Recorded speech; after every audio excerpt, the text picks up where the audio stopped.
Since the Delta arrived, COVID deaths have mostly happened in less vaccinated Greater Minnesota.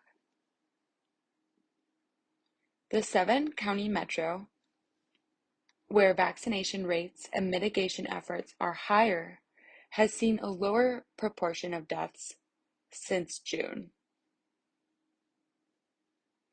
The onset of COVID-19 pandemic in spring 2020 was notable for the number of deaths happening in more densely populated areas, with New York one of the worst hit cities in the first few months of the virus's arrival.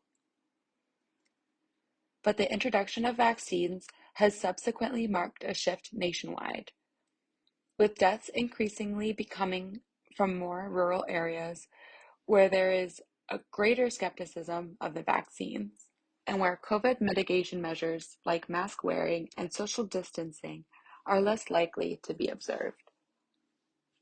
That shift can be seen in Minnesota since the onset of the highly contagious Delta COVID-19 variant, which has caused cases to surge since it became the dominant strain of the virus over the summer.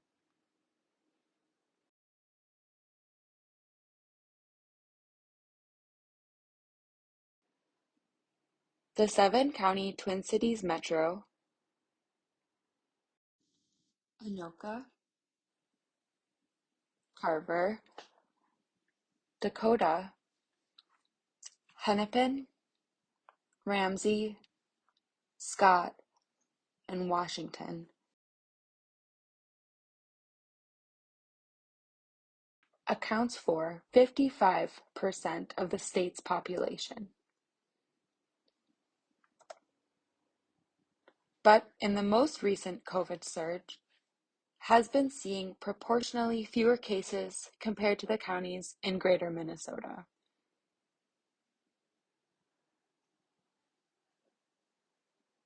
While there are a confluence of factors that determine an area's death rate, one of the crucial ones is vaccination rate.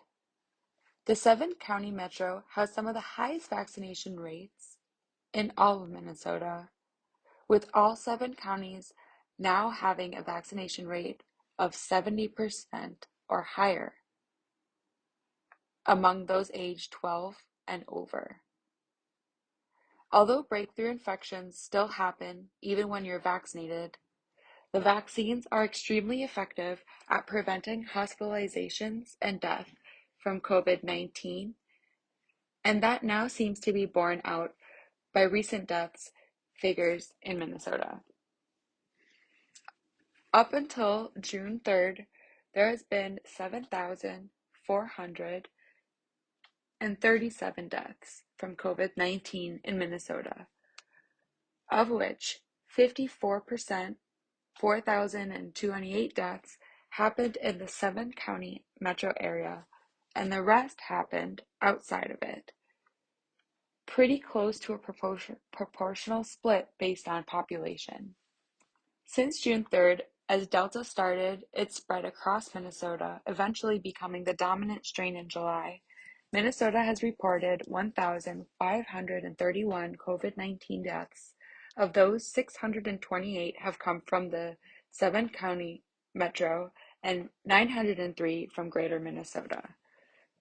That means that just 41% of COVID deaths reported in the past 5 and a bit months have happened in the metro, while Greater Minnesota has experienced a number of deaths significantly disproportionate to their population. If you dig into the figures some more, there are some notable disparities between the counties with differing vaccination rates. Olmsted County, which has a population of more than 158,000 and now has a vaccination rate of 88.5% in those aged 12 plus, has registered 21 deaths from COVID-19 since June 3rd. Otter Tail County, which has a little over 58,000 people and a current vaccination rate of 62.5% in those aged 12 plus, has registered 34 deaths during the same period. The most dramatic increase was seen in Faribault County a county of just under 14,000 residents, which prior to June 3rd had registered 10 COVID deaths, but has since registered 21 more. Other counties with similarly high death rates for their population include Itasca County, 45,000 population with 30 deaths since June 3rd, Rice County, 66K population with 28 deaths since June 3rd, Beltrami County, 47K population, 27 deaths since June 3rd, Pine County, 29K population with 16 deaths since June 3rd, and McLeod County, 30K population and 20 deaths since June 3rd.